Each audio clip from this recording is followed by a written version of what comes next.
एक आदमी था, उसके पास दो पत्नी थी, दो, और दोनों पत्नी में रात दिन झगड़ा लड़ाई चलता, पत्नी नहीं होता। उसका पति तंग आ गया झगड़ा लड़ाई देख के। अंत में उसका पति फैसला कर दिया कि अब मैं घर में नहीं रहूंगा, भाग जाऊंगा कलकत्ता पंजाब। अपने मित्र के पास गया और मित्र से कहा, मित्र कुछ किराया के लिए रुपया दो, अब मैं पंजाब चला जाऊंगा। क्या क्या बात है? अरे दोनों पत्नी रात दिन चैन नहीं लेने दे रही, रात दिन लड़ाई चल रही है दोनों में, अब मैं नहीं रहूंगा। दोस्त कहा, ये तो कोई स्थायी समाधान नहीं हुआ, पंजाब जाओगे फिर आओगे तो इसी तरह लड़ाई तुमको मिलेगा। ऐसा उपाय करो कि लड़ाई सदा के लिए समाप्त हो जाए, पंजाब जाने की कोई आवश्यकता नहीं होगी। कहा क्या करें? गांव से 1 किलोमीटर हटकर 2-4 कट्ठे जमीन खरीदो, उसमें एक मकान बना दो, एक पत्नी को वहां छोड़ दो और एक पत्नी को यहां रख दो, दोनों में दूरी बन जाएगी, ऑटोमेटिक झगड़ा बंद हो गया। वही बात बेचारा किया, गांव से 1 किलोमीटर दूर पर 2-4 कट्ठे जमीन खरीदा, उसमें मकान बना दिया, छोटकी पत्नी को यहां रख दिया और बड़ी पत्नी को घर पर छोड़। दोनों 2 जगह हो गई, जगह तो 2 जगह हो गया, लेकिन गांव की औरत सब दोनों को चैन नहीं देती।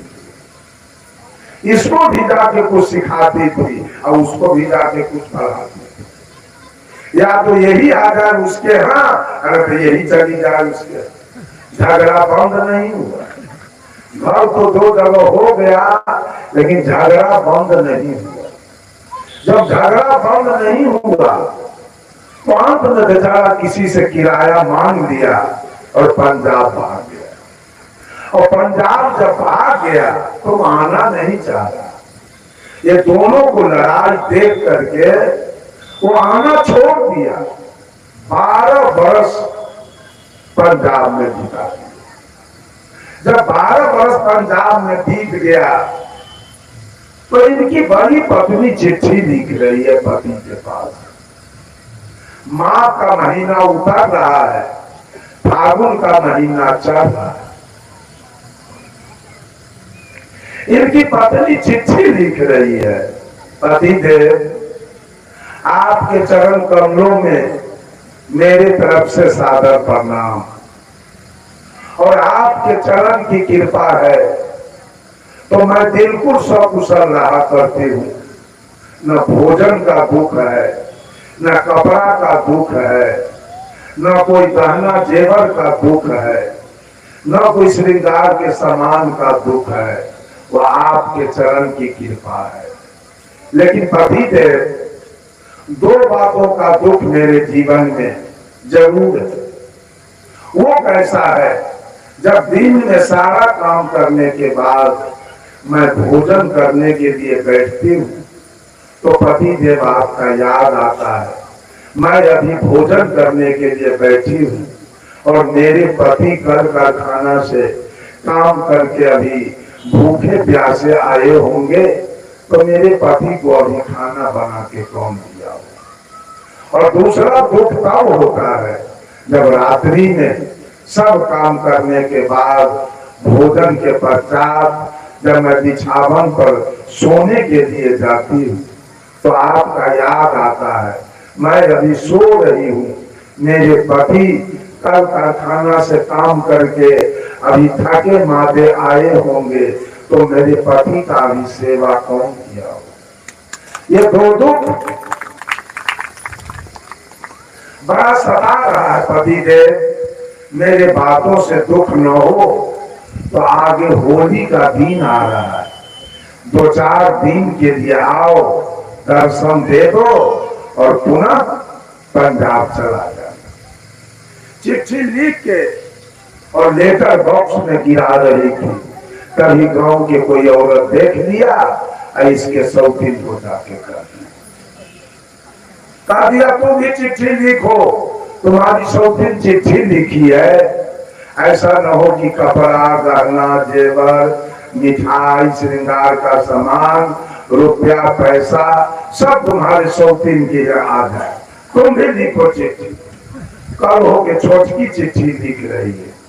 वो क्या लिख रही है, ऊपर में लिखते हैं क्या जी 12 वर्ष से पंजाब में घूम रहे हो, होटल में मुर्गा भात खाते हो, सिनेमा हॉल में जाते हो, मुंह में पान जमाते हो, रोड पर गुलछर्रा खूब उड़ाते हो।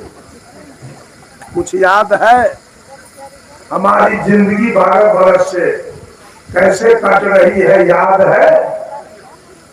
याद रख लेना, आगे होली का दिन आ रहा है, उसमें आपको निश्चित रूप से आना है। और आना है तो मेरे लिए साड़ी पेटीकोट ब्लाउज नथिया बाली लॉकेट पायल ऐना कंघी टिकली सोनूर स्नो पाउडर सारे श्रृंगार के सामान का नाम लिख रही है। और क्या लिख रही है याद रख लेना, ये चिट्ठी के अंदर मैं सूची भेज रही हूँ, उसी सूची पर सारे सामान का नाम लिख देती है।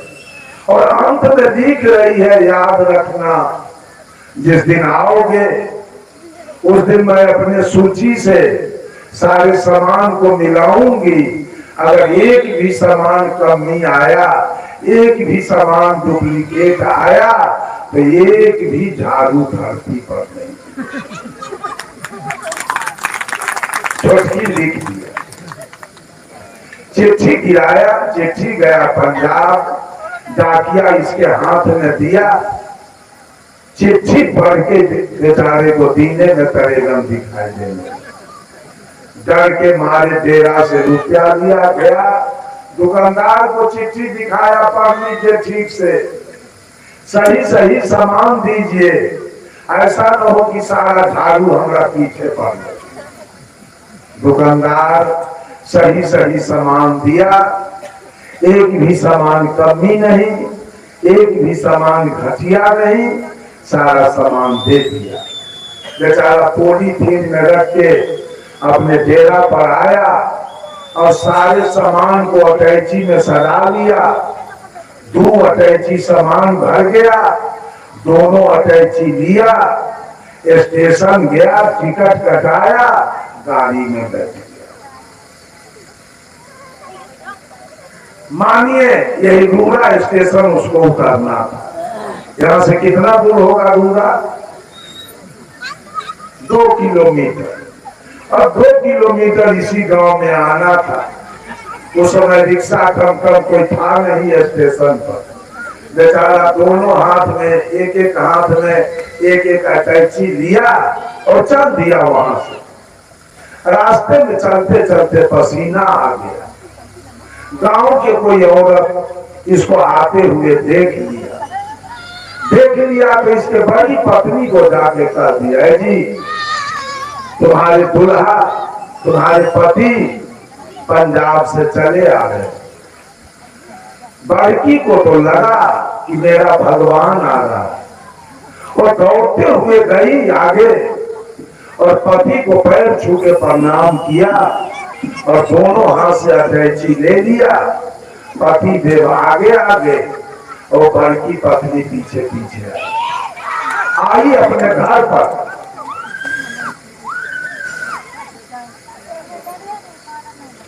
आई, अपने घर पर घर में नहीं ले गई अटैची, दरवाजे पर रख दिया। सबसे पहले पति के लिए एक बिछावन कर दिया। पति देव बैठ गए, पति का दोनों चरण पैर धो दिया, पोंछ दिया। एक पंखा लेके सामने बैठ गई, पंखा चलाने लगी। अब पति से कुछ हाल चाल समाचार पूछ लिया। इतने में कोई महिला जाके इसके शौकीन हो गए।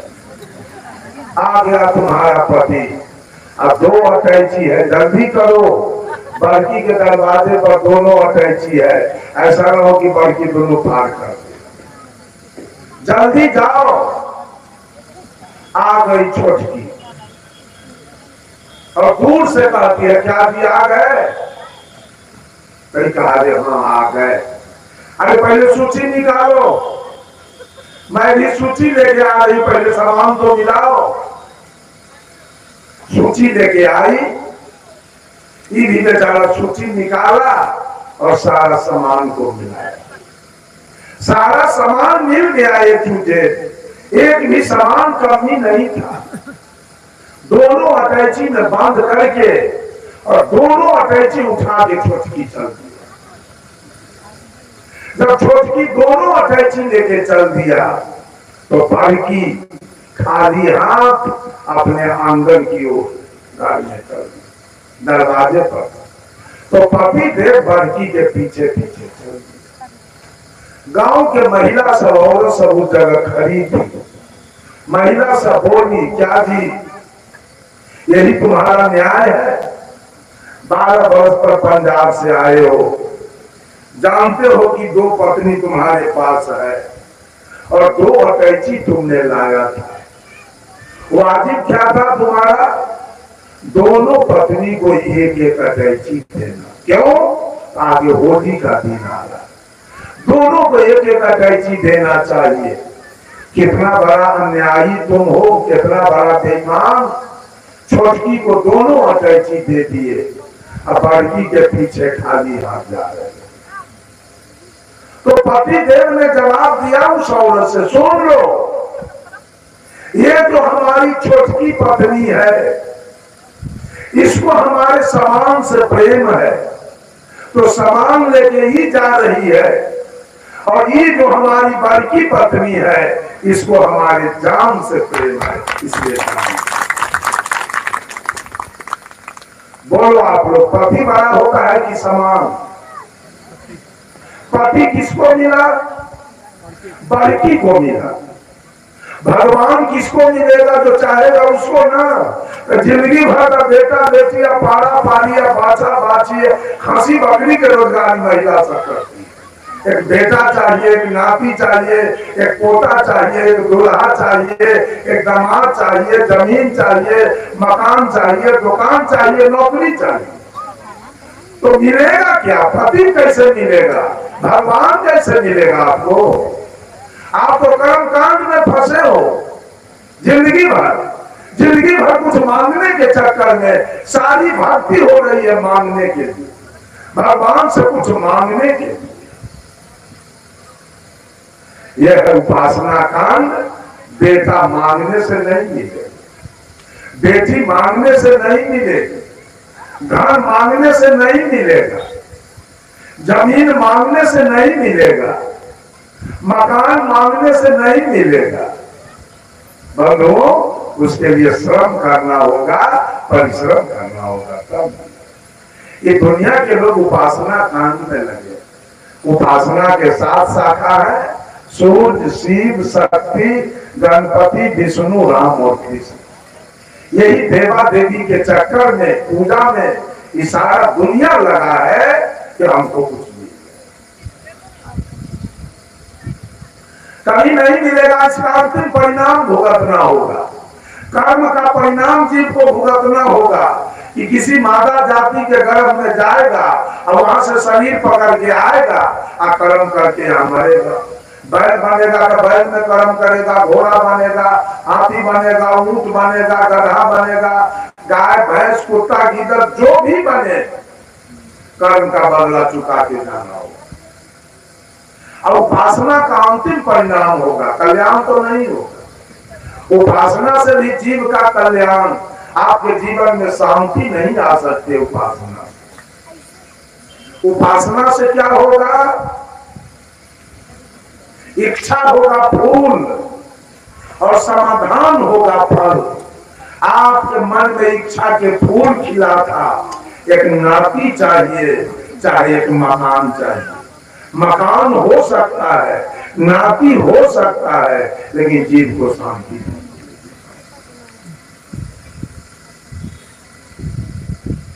यह दूसरा कांड हमारा उपासना। तीसरा है योग। योग कांड है महादेव जी के। योग के भी 7 शाखा है, लय योग, लंगिका योग, कारक योग, असंग योग, अनुमानसिक योग, हठ योग और राज योग। आज तक योग का माने लोग समझा नहीं। जो किसको कहते हैं? जो करेगा बाबाजी लोग, पूस में जाके जल शयन करेगा, पूस में शीतलहरी में गंगा के किनारे पानी के निकट जाके रहेगा। यहां मर जाएंगे तो सतलोक हो जाएगा। जेठ में देह तपता है, 5 को घोड़ा फूक के बीच में बैठेगा। भादों में अरण्य निवास करेगा। कभी प्राण को बरमान पर चढ़ाएगा, कभी नेति धोती करके आंख साफ करेगा, कभी मौनी बाबा बनेगा, कभी भैंसरी, कभी फलहारी, निर्जली, दिगंबरी, खाकी सब बनेगा। इसको जो बहुत बाबा जी को देखेगा पूरा देह में राख लगा लेगा, छाव लगाएगा। राख लगाने से मुक्ति हो जाए तो कुकुर उस महीना भूरे पर सुतल रहता है, उसको भी सब लोग हो जाएगा। हो जाएगा? नहीं होने वाला